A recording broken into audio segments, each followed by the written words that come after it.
Continúa el funeral del jugador del Barcelona de Ecuador tras ser asesinado por sicarios.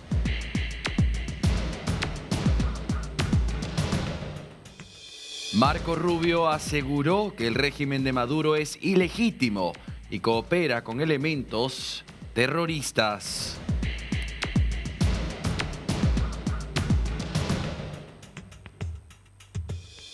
La supergripe H3N2 llegó a Argentina, Chile, Perú y Bolivia.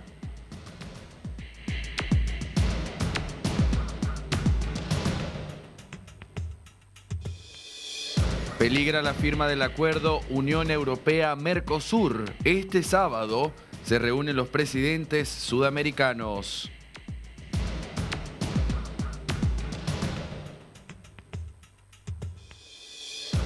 Nuevo atentado terrorista en Colombia deja 7 soldados muertos.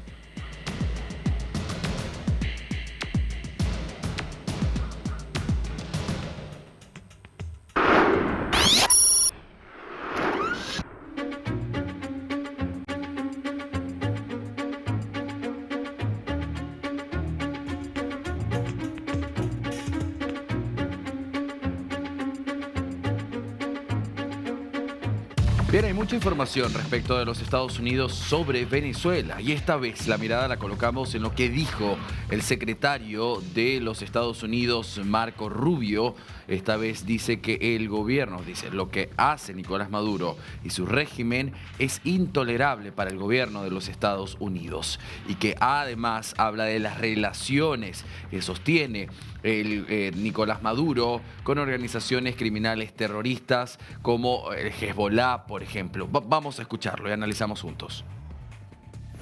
En el caso de Venezuela es muy simple. Es un régimen ilegítimo que coopera abiertamente con Irán, con Hezbollah y con grupos narcotraficantes. Incluso la ELN y la FARC que operan abiertamente dentro del territorio venezolano encima de los demás. Entonces, la amenaza que enfrenta los Estados Unidos es eso, que tenemos un régimen ilegítimo que coopera abiertamente con elementos terroristas, y por eso consideramos el régimen de Maduro un régimen terrorista. Cooperan abiertamente con elementos terroristas que amenazan la seguridad de Estados Unidos. Punto. Ese es nuestro interés y en eso estamos enfocados.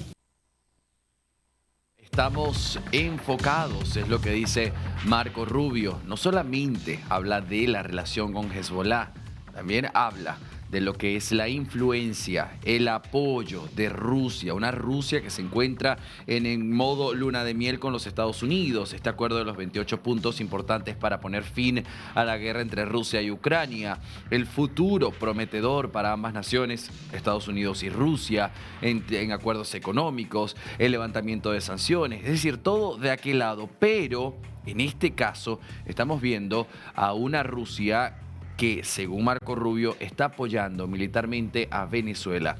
Ya sabemos de los Sukhoi, los misiles antiaéreos obtenidos en su momento por Rafael Chávez Frías. Hemos escuchado al mismo Vladimir Padrino López, el ministro de Defensa de Venezuela, decirle a Estados Unidos: atrévanse a entrar, que nosotros por cielo sabemos defendernos. Y esta vez Marco Rubio hace referencia a Rusia apoyando a Venezuela. Escuchen. Concerned about an escalation with Russia with regards to Venezuela. We've always expected them to provide rhetorical support for the Maduro regime. I think they have their hands full in Ukraine. And if he's watching, Sergei, Merry Christmas. But at the end of the day, I expected them to say what they were going to say. The rhetorical support, we understand what that's at. It's not a factor in how we consider this whole thing. Bien, fíjense que no solamente están las respuestas en Marco Rubio, el secretario de Estado de los Estados Unidos, a quien desde Venezuela llaman al señor de la guerra. Y es que efectivamente Marco Rubio tiene mucho poder de llegada a Donald Trump. Lo vimos en aquel momento previo al cese al fuego entre Israel y el grupo terrorista Hamas, ¿recuerda?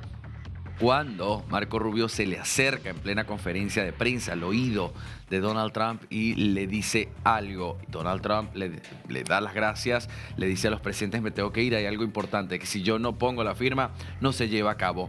Entonces, imagine usted la cercanía y el poder de alcance que tiene Marco Rubio para con el mandatario de los Estados Unidos. Sin embargo, Latinoamérica, la situación pues hoy no tiene únicamente que ver con los dichos de Marco Rubio. También hay que ver cómo Estados Unidos en sí continúa con sus sanciones. Esta vez a cercanos, familiares cercanos de Nicolás Maduro y Cilia Flores, familiares directos, porque estamos hablando de un sobrino y un empresario panameño quien está vinculado a relaciones y trabajos justamente con Nicolás Maduro, con Cilia Flores, quien hoy ejerce como primera dama de este señor.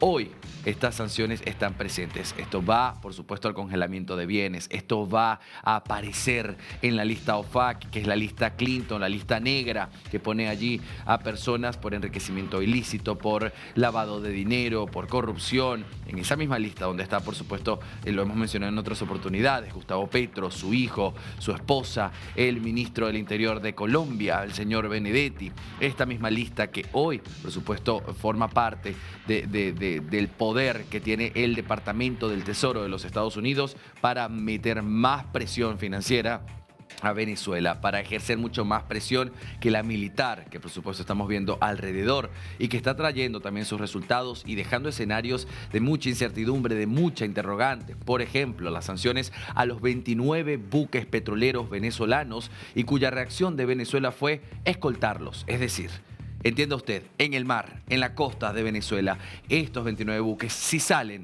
y no acceden a los dos escenarios de Estados Unidos, el primero, pararlos en la mitad del agua, la mitad del mar y decirles vuelvan, o segundo, los vamos a incautar y los vamos a llevar a los Estados Unidos y allá vamos a liberar a las personas, a los empleados que estén allí trabajando, pero se quedan tanto con el buque como con el petróleo. Y esto tomando en cuenta que el mismo Donald Trump en los últimos días ha cambiado un tanto más su discurso. Ha dicho our oil, our energy, nuestro petróleo, nuestra energía, nuestros bienes. Donald Trump, es importante entender, no está hablando de yacimientos petrolíferos de Venezuela. Está hablando de en 2007, por allá, cuando Hugo Rafael Chávez Frías empezó con el tema de las expropiaciones a empresas privadas. Muchas de estas refinerías, Citgo, por ejemplo, es un nombre que va a sonar de ahora en más, formaban parte del control de los Estados Unidos. Llegan, Hugo Rafael Chávez Frías las expropia y esto queda allí.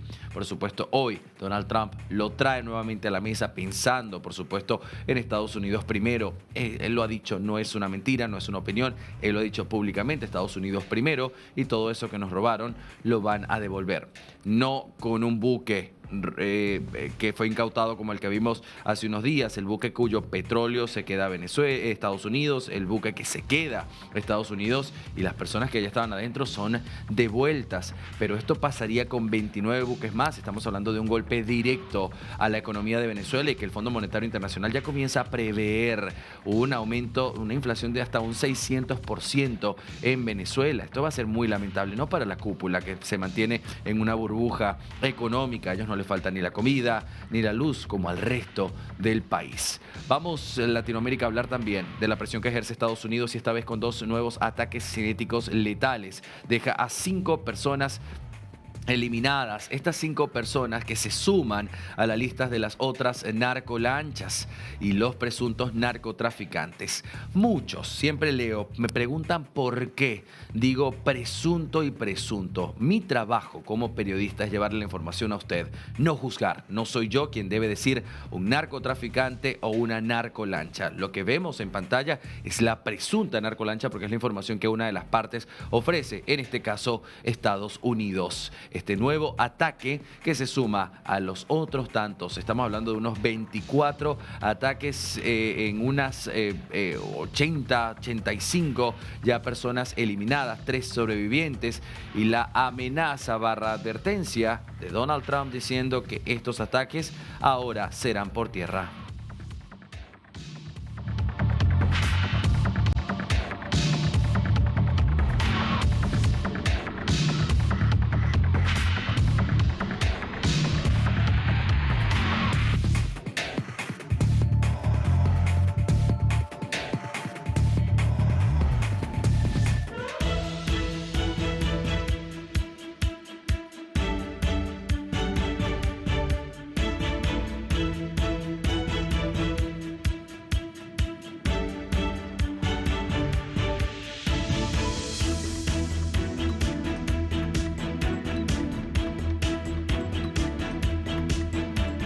Latinoamérica, información de último momento. Nos vamos directamente hasta Perú. Carmen nos brinda detalles. Carmen, ¿qué está pasando a esta hora? Andy, ¿cómo estás? Muy buenas noches para ti y también para parte de América Latina. Información que tenemos de último minuto y de hecho también declaraciones exclusivas para todos ustedes. Estamos hablando de la fiscal Maribel Parra Sudario. Vamos a escucharla a continuación. Ella ha sido blanco de un intento de ataque por unos sicarios. Estamos hablando de una fiscal que tiene en sus manos investigaciones por delitos muy graves. Por ejemplo, feminicidio y violencia sexual contra menores. De hecho, desde el 2021 ella ya cuenta con resguardo policial, pero las imágenes que se mostraron hoy en conferencia de prensa, y me refiero a imágenes de cámara de seguridad de cómo ella está siendo acorralada por estos sicarios y fue su resguardo, es decir, el policía que siempre la acompaña, quien utilizó su arma de reglamento para intentar ahuyentar a los sujetos que afortunadamente no dispararon. Por ese motivo, el fiscal de la Nación, Tomás Angulo, dio una conferencia de prensa, pero nosotros hemos tenido acceso a las declaraciones de la propia fiscal de cómo explica que está siendo amenazada de muerte y que teme por su vida y también por los suyos. Veamos. El tema de las amenazas contra mi vida, contra mi integridad física, se ha venido dando desde 2021, aproximadamente agosto de 2021. Esto cuando estaba desempeñándome labores como fiscal adjunta provincial penal en San Juan del Lurigancho. El 22 de abril de 2025 pude evidenciar claramente cómo había una moto que me esperaba pacientemente que yo saliera de mi centro de labores. Yo salí acompañada por mi resguardo policial, el brigadier, el señor Johnny Robles Guapaya, quien se encarga como jefe de mi escolta los días que le toca acompañarme. No obstante, la moto que nos estaba esperando, dado que se atraviesan dos personas, dos damas y un niño, se adelanta. Escucho yo muchos ruidos. Luego retrocede en contra y nos busca. Nuevamente mi resguardo en ese momento frustra el ataque porque muestra su arma. De manera sigilosa muestra su arma y es un momento que logra disuadir a esta persona que venía en dirección a matarme. ¿Por qué sea su objetivo? Ya para el 11 de diciembre de 2025 me llega un mensaje. Me dirigí a la presidencia de Junta de Fiscales para ver un tema respecto a mi despacho, dada mi función como fiscal provincial. En ese momento veo en mi celular un mensaje que me llega de un número desconocido. Veo el mensaje que se dirige hacia mí y me da inclusive mi nombre, fiscal, como señalan ellos coloquialmente, Canera Miriam Parra. Y me hacen mención a un signo de pluralidad. Sabemos, o sea, señalan dónde vivo, señalan de que los deje tranquilos. Carmen, es increíble, es decir, no quiero naturalizar la situación, pero uno siempre está acostumbrado, Carmen, no solamente en Perú, en Colombia, por ejemplo, que este tipo de extorsiones se da en ciertos sitios donde las autoridades, la policía, la seguridad no termina de llegar, entonces se le hace el trabajo más fácil a los extorsionadores de poder amenazar a los pequeños y medianos comerciantes de estos lugares, pero esto es el declive, Carmen. A las propias autoridades les están amenazando. Es decir, si se supone que deben ser estos los que dan una respuesta pronta y resolutiva a la situación. Dice, amenazan e indican dónde está mi casa. Es decir, saben dónde esta gente vive. Exactamente, es un reglaje y un seguimiento total, no solamente contra ella, sino también contra su familia. Ella es, para ser exactos, querido Andy, fiscal del segundo despacho de la 7ª Fiscalía Provincial Corporativa especializada en violencia contra las mujeres. Y esto es importante porque en sus manos tiene pesquisas trascendentales y esto evidentemente está vinculado con organizaciones transnacionales como el Tren de Aragua. Hablamos de violencia sexual contra niñas, contra menores, hablamos de feminicidio y te he comentado desde el inicio de esa intervención, Andy, que ella pidió resguardo desde el 2021. Estamos diciembre de 2025.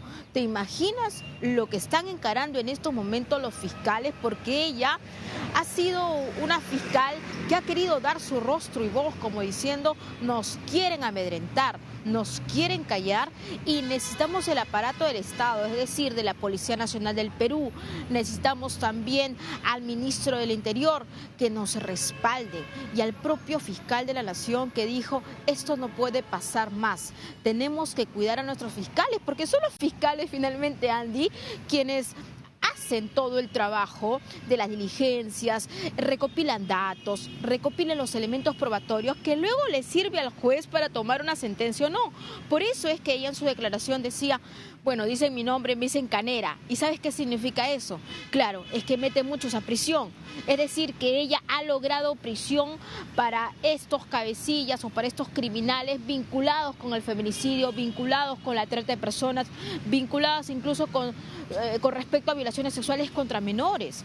Entonces, ahí tenemos un tema muy álgido y seguramente luego de esta situación, porque es una exposición pública también la que ella está haciendo referencia, van a tener que las autoridades primero reforzar su seguridad, los protocolos. Parece ser que un resguardo ya no será suficiente, porque ella misma ha narrado, ustedes lo han escuchado, ha narrado paso a paso cómo el guardia de seguridad que la acompañaba, pues enseñó precisamente su revólver de forma sigilosa, dice ella, como diciendo, ojo, comienzas a disparar y aquí nos disparamos todos, ¿no? Y esto ha sido prácticamente un cara a cara y no me puedo imaginar la cabeza fría y el momento tan escalofriante que han tenido que pasar esta fiscal, su resguardo, pero también hay que tener en cuenta que habían personas civiles que estaban ahí circulando, entre ellos un menor de edad, como lo dijo la fiscal. Entonces hay una situación que se está desbordando. Más temprano hablábamos sobre esta regidora de la municipalidad de Chicama y veíamos que esto ha sido horrendo porque veíamos cómo sicarios ingresaron a una chocolatada navideña y comenzaron a disparar, a matar. La querían matar, la querían silenciar y parece ser que eso está vinculado con la corrupción o con contrataciones con el Estado, con la municipalidad. Por eso es que muchos le piden al alcalde que ya sea firme porque sale en un pronunciamiento con las manos temblorosas, pero lo cierto es que esto ya se arrastraba y ahora tenemos a fiscales, es decir, responsables de la administración de justicia como actores estratégicos y fundamentales que quieren ser amedrentados, están siendo amedrentados por estas organizaciones criminales. Finalmente, ¿en qué vamos a terminar? Porque si todos los fiscales están siendo amenazados, ¿cómo se va a llevar, digamos, a prisión a todos estos criminales? Aquí hay una cadena realmente horrenda, podríamos calificarlo, Andy, de una situación incontrolable, que esperemos que este gobierno de transición le dé, como ha mencionado en varias oportunidades, esa hoja de ruta cimentado para que llegue el otro gobierno y que pueda realmente atacar este problema en todos los sentidos, en todas las magnitudes. Carmen, te quería preguntar, compañera, en total, ¿cuántas autoridades estamos hablando?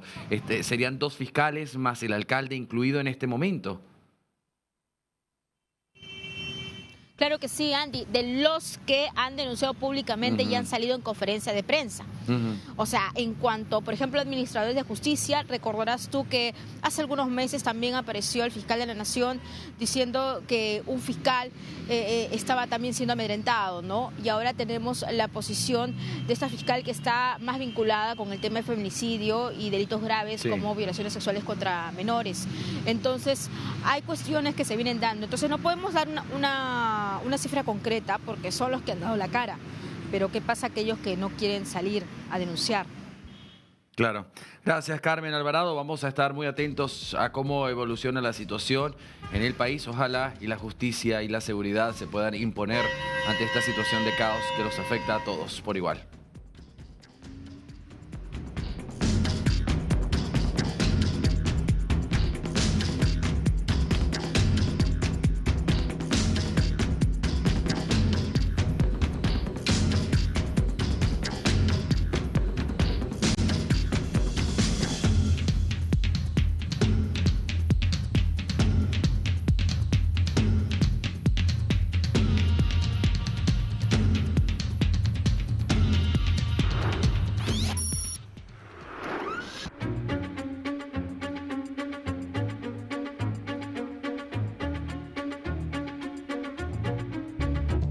Corrupción en el gobierno de Gustavo Petro. 2 exministros han sido enviados a la cárcel por estar vinculados a caso de corrupción. Estamos hablando del exministro del Interior y el exministro de Hacienda.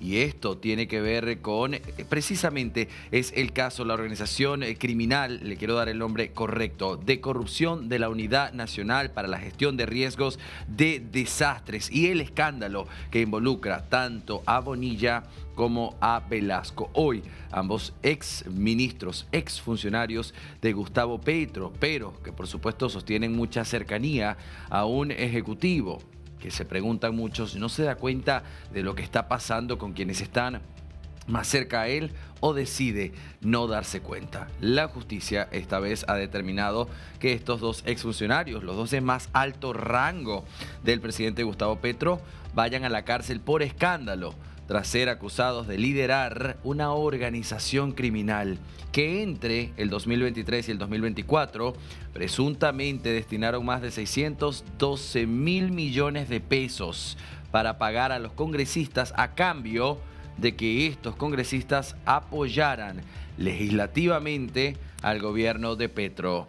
La orden judicial contra los 2 exministros es una medida de aseguramiento mientras se define su proceso penal por los delitos de concierto para delinquir, cohecho por dar u ofrecer y también interés indebido en la celebración de contratos que la Fiscalía les imputó a principios del mes.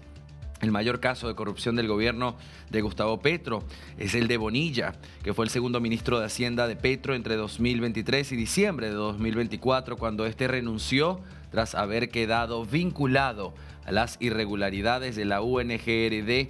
Velasco, por su parte, tiene una larga carrera política en la que incluso fue presidente del Senado, dirigió brevemente a la UNGRD en abril de 2023 y ocupó la cartera del Interior entre mayo de 2023 y junio de 2024. Según la investigación, el exministro Bonilla se relaciona con la presunta adjudicación de contratos por al menos 92 mil millones de pesos. Estamos hablando de unos 23 millones de dólares en beneficio de 6 congresistas a cambio de que apoyaran el legislativo la ampliación del cupo de endeudamiento del gobierno.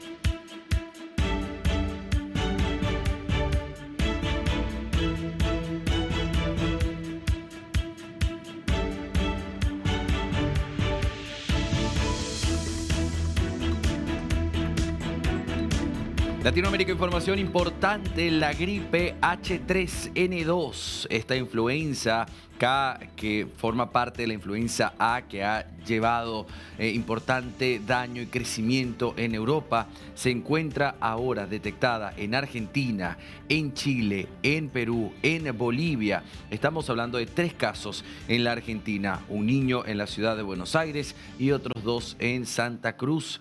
Estos han sido, este niño, el menor en la ciudad de Buenos Aires, fue internado inmediatamente. Y quiero explicarle a usted el por qué esta H3N2 es más contagiosa y cómo se puede prevenir. La circulación de la nueva subvariante del virus de la influenza A, conocida como el subclado K de la gripe H3N2, encendió alertas sanitarias en distintos puntos del planeta y ha comenzado a impactar también en América del Sur, aunque todavía no se ha detectado, ¿sí?, de manera oficial a nivel pandemia, es lo que le quiero decir. Se identificó primero en Asia y luego extendida en Europa y América del Norte, y esta variante mostró una capacidad de transmisión superior a las de las otras cepas estacionales. En los últimos días, Perú, Chile y Bolivia confirmaron sus primeros contagios y el escenario regional se desarrolla en un contexto climático que, según los expertos, todavía no favorece la propagación del virus de forma total. El médico infectólogo Juan Carlos Cisneros, subdirector del Hospital Muñiz, pues y que se ha especializado en enfermedades infecciosas, indicó que no cabe duda que esta variante pues va a expandirse rápidamente en la Argentina, confirmando, ¿no?, ya que hay 3 casos en el país.